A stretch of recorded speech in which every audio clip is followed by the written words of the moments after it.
हिंदुस्तान इसको अपनी तौर पे कई दफा कह चुका है कि जी हमने हल कर लिया और मसला खत्म हो गया। कभी उसने एक जाली इलेक्शन करा लिए 50s में, कहा जी ये मसला हल हो गया, अब इस तस्वाब राय की जरूरत नहीं है।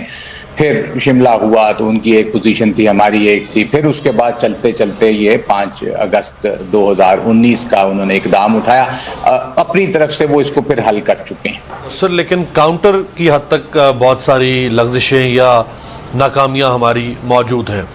ये 2019 से बाकायदा और बाज़ाब्ता तौर पर भारत ने ये काम शुरू किया, जिसके बारे में हम उससे कई अरसा पहले ये बात कर रहे थे कि भारत आहिस्ता आहिस्ता डेमोग्राफी चेंज करने की कोशिश करेगा। आज के इमरान खान को देखें, लगता है आप इसको पहचान सकते हैं कि this is the same Imran Khan जो पिछले कुछ अरसा पहले आए थे।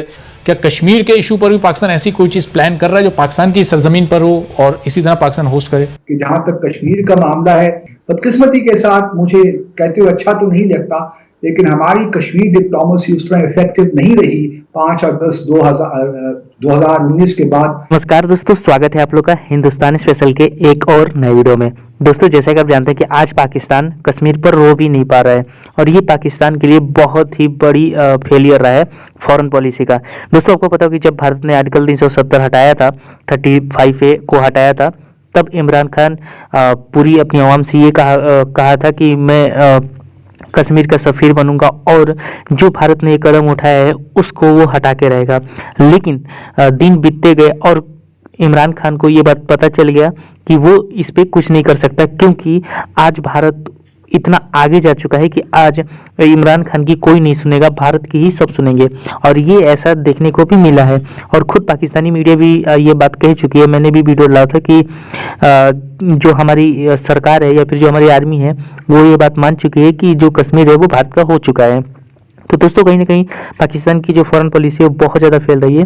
तो दोस्तों हम वीडियो में आगे की ओर बढ़ते हैं और देखते हैं कि आखिरकार पाकिस्तानी मीडिया आर्टिकल 370 और 35A के ऊपर और क्या कहती है। सर आपने बड़ा एक अहम पॉइंट किया कि पूरी दुनिया तक ये बात उस तरह से पहुंचाई जाए। डॉक्टर फैसल हमारे साथ मौजूद हैं। डॉक्टर साहब आप जर्मनी में बर्लिन में मौजूद हैं, यूरोपीय यूनियन का बड़ा एक ताकतवर मुल्क है, तो पाकिस्तान सफारती सतह पर आप जब यहाँ थे बहुत ज़्यादा बात होती रही, बल्कि आपके होते हुए तो बहुत कुछ बड़े वाकयात भी हुए। पाकिस्तान हमेशा अमन की बात तो कर रहा है लेकिन कश्मीरियों की जद्दोजहद आज़ादी को मुकम्मल सपोर्ट कर रहा है। किस तरह से हम सफारती सतह पर मजीद कोशिशें बेहतर कर सकते हैं और इस वक्त क्या किया जा रहा है? Sir thank you very much जी, बहुत शुक्रिया। पहली बात तो बोल का बहुत शुक्रिया कि आप हमारे साथ हैं इस मामले में जो पाकिस्तानी अवाम के दिलों के और जज्बात के बहुत करीब। तो ये जो आपकी काविश है, इसी तरह बाकी साथी और टीवी चैनल्स के पाकिस्तान के इसी किस्म की काविशों में आवाज़ साथ मिलाएंगे, यही आवाज़ बड़ी होकर ज़्यादा आवाज़ बनती है। तो पहली बात तो आपका बहुत शुक्रिया, और ये जो आप कर रहे हैं बिल्कुल ठीक कर रहे हैं, इसे और ज़्यादा करने की ज़रूरत है। दूसरी बात जी, जम्मू और कश्मीर का जो मसला है ये जोहदे मुसलसल है, 70-72 साल से ये जारी है। हिंदुस्तान इसको अपनी तौर पे कई दफ़ा कह चुका है कि जी हमने हल कर लिया और मसला ख़त्म हो गया। कभी उसने एक जाली इलेक्शन करा लिए 50s में, कहा जी ये मसला हल हो गया, अब इस तस्वाब राय की ज़रूरत नहीं है। फिर शिमला हुआ तो उनकी एक पोजीशन थी, हमारी एक थी। फिर उसके बाद चलते चलते ये 5 अगस्त 2019 का उन्होंने इकदाम उठाया, अपनी तरफ से वो इसको फिर हल कर चुके हैं। तो क्या ये हल हो गया? ये आप भी जानते हैं, मैं भी जानता हूं कि हल नहीं हो सका। वहाँ पे हर किस्म की पाबंदी जारी है। जैसे जनरल साहब ने कहा कि सबसे बड़ा मसला इंसानी हुकूक की खिलाफ वर्जियों का है जो वहाँ की जा रही हैं मुसलसल। और कश्मीरी, जम्मू कश्मीर में जो हैं वो अपने खून से उसकी कीमत अदा कर रहे हैं और हमें उन पे फ़ख्र है जो कश्मीरी वहाँ पे कर रहे हैं और ये लड़ाई जारी रखे हुए हैं। ये कामयाबी वक्त के साथ होती है। ये जो मुल्कों के मसाइल होते हैं और जो नेशंस के मसले होते हैं वो एक वक्त लेते हैं।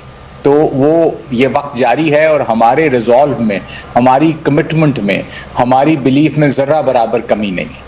ये पाकिस्तान की हुकूमत की मैं बात कर रहा हूँ, पाकिस्तान के अवाम की मैं बात कर रहा हूँ, ये हमारे साथ है। एक जानिब हम ये देखते हैं कि पाकिस्तानी रियासत की, हुकूमत की, अवाम की, दफ्तर खारजा की, सफारतकारों की अपनी कोशिशें हैं।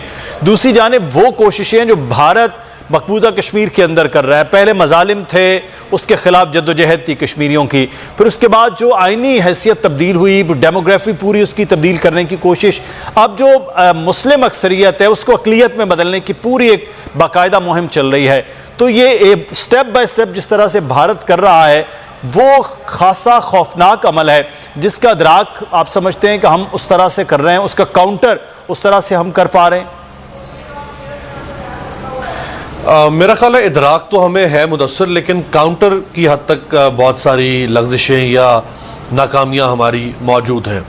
ये 2019 से बाकायदा और बाज़ाब्ता तौर पर भारत ने ये काम शुरू किया, जिसके बारे में हम उससे कई अरसा पहले ये बात कर रहे थे कि भारत आहिस्ता आहिस्ता डेमोग्राफी चेंज करने की कोशिश करेगा, ताकि अगर कभी किसी मौके पर आकर कश्मीर का कोई फैसला होता है इस्तिस्वाब राय से या किसी भी और इंटरनेशनल सालसी के ज़रिए से, तो वहाँ पे वो आबादी का तनासुब इस हद तक तब्दील कर चुका हो कि वो फैसला बिलाखिर भारत के हक़ में जाए। और इसके ऊपर अमली तौर पर ढिठाई से और सीने पर हाथ मार के ये काम शुरू कर दिया उसने 2019 में। उससे पहले ये चीज़ें उनकी फाइलों में, किताबों में, उनकी सोच के अंदर मौजूद थी और वो इसके ऊपर खामोशी से काम ज़रूर कर रहे थे। अब हमारी जो इसमें कमी नज़र आती है वो इसलिए नज़र आती है कि देखिए, इस वक्त अमेरिका जो दुनिया में सबसे बड़ा जमहूरियत का चैम्पियन है, और फिर उसके साथ वेस्टर्न यूरोप जिसमें इस वक्त बैठे हैं डॉक्टर फैसल साहब, और बरतानिया के निकलने के बाद फ्रांस और जर्मनी, दो बड़ी ताकतें हैं इस वक्त वेस्टर्न यूरोप की और यूरोपीय यूनियन की। तो ये दुनिया के जो 6-7 बड़े मुल्क हैं जो फैसला साजी के अंदर कहीं ना कहीं अपना वज़न डालते हैं किसी पलड़े के अंदर। इन ममालिक का एक वर्ल्ड ऑर्डर है और जिसको लीड करता है अमेरिकन वर्ल्ड ऑर्डर, और वो वर्ल्ड ऑर्डर जमहूरियत है सियासी निज़ाम के अंदर, और वो वर्ल्ड ऑर्डर है ह्यूमन राइट्स। यानी पूरी दुनिया में ये ह्यूमन राइट्स के नाम के ऊपर इंटरवेंशंस भी करते हैं, ये ह्यूमन राइट्स के नाम पर इन्वेजन भी करते हैं, जैसे इन्होंने अफगानिस्तान में किया, जैसे इन्होंने इराक में किया, जैसे इन्होंने शाम में किया, जैसे और कई मुल्कों में कर चुके हैं, और डेमोक्रेसी के नाम पर भी ये यही काम करते हैं। तो मेरा ख्याल है कि हमारे फॉरेन ऑफिस को, फॉरेन मिनिस्ट्री को, हमारी जो स्टैंडिंग कमेटी है ऑन कश्मीर अफेयर्स, हमारे फॉरेन मिशन जो हैं, इनको इन दो इश्यूज को बहुत हाईलाइट करना चाहिए था जो उस तरह से हाईलाइट नहीं हो सके। दुनिया के ये तमाम ममालिक जिनकी आवाज़ माने रखती है दुनिया के अंदर, वहाँ पे एग्जीबिशंस होनी चाहिए थी ह्यूमन राइट्स वायलेशंस की, जो जनरल साहब पहले जिक्र कर रहे थे कि हम अगर उन मुल्कों के हुक्मरानों को कायल नहीं कर सकते तो हम वहाँ के अवाम को सेंसिटाइज करें। और एक वक्त आए कि वहाँ के अवाम ये आवाज़ उठाना शुरू कर दें, वहाँ की NGOs, वहाँ की जो ह्यूमन राइट्स ऑर्गेनाइजेशंस हैं वो आवाज़ उठाएं। और आप देखें कि ये जो कुछ 2019 के बाद हुआ मुदस्सिर, पाकिस्तानी मीडिया तो वहाँ पर मौजूद नहीं था, हमारा बोल तो वहाँ मौजूद नहीं था, पाकिस्तानी अखबार तो मौजूद नहीं थे, और इंडियन मीडिया तो ऑलरेडी बायस्ड रिपोर्टिंग कर रहा था। 2019 के बाद पूरी दुनिया के सामने जो कुछ रखा वो किसने रखा? वो वेस्टर्न मीडिया ने रखा, वो रॉयटर्स ने रखा, वो अल जजीरा ने रखा, वो इंडिपेंडेंट ने रखा, वो गार्डियन ने रखा, वो RT ने रखा। वो इन्होंने दुनिया को बताया कि क्या कुछ हो रहा है कश्मीर में। आज के इमरान खान को देखें, लगता है आप इसको पहचान सकते हैं कि this is the same Imran Khan जो पिछले कुछ अर्सा पहले आए थे।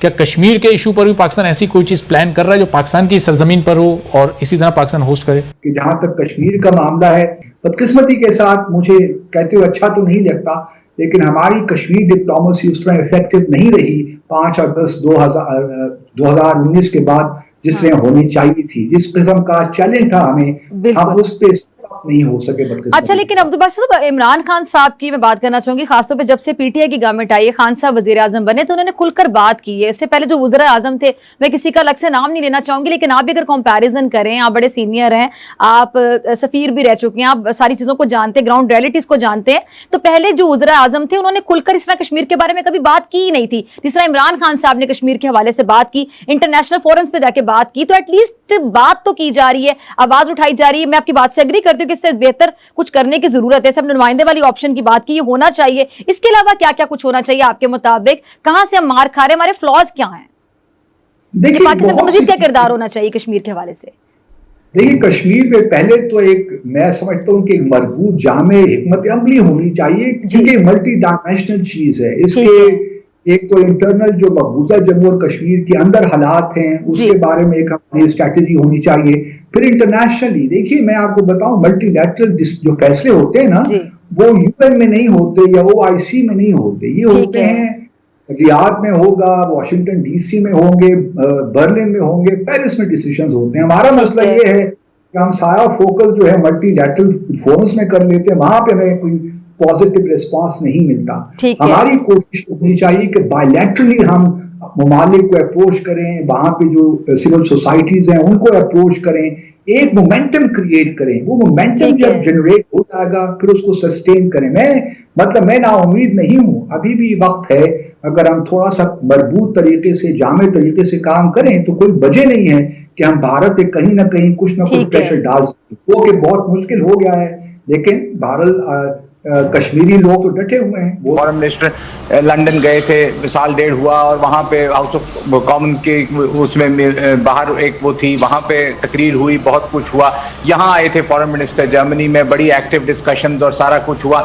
ये चीज़ें हैं जो कि आपके नैरेटिव को जिला बख्शती हैं, जो कि आपके नैरेटिव को आगे लेकर चलती हैं, और जो इश्यूज हमारी अहमियत के हैं कि ह्यूमन राइट्स वायलेशंस हो रही हैं, प्लेबिसाइट होना चाहिए, कश्मीरियों को उनका हक खुद इरादियत भी मिलना चाहिए, और आज़ादी, कम्युनिकेशन लॉकडाउन है, rape is being used as an instrument of state operation, काले कवानीन हैं, ये चीज़ें हमारा बयानिया है जिसको एक तवातर के साथ हम पेश कर रहे हैं। और दोस्तों, अगर आपको हमारी ये वीडियो पसंद है तो वीडियो को लाइक और हमारे चैनल हिंदुस्तानी स्पेशल को जरूर सब्सक्राइब कर ले, क्योंकि हम आपके लिए ऐसे ही लेटेस्ट और इंटरेस्टिंग वीडियो आपके तक पहुंचाते रहते हैं।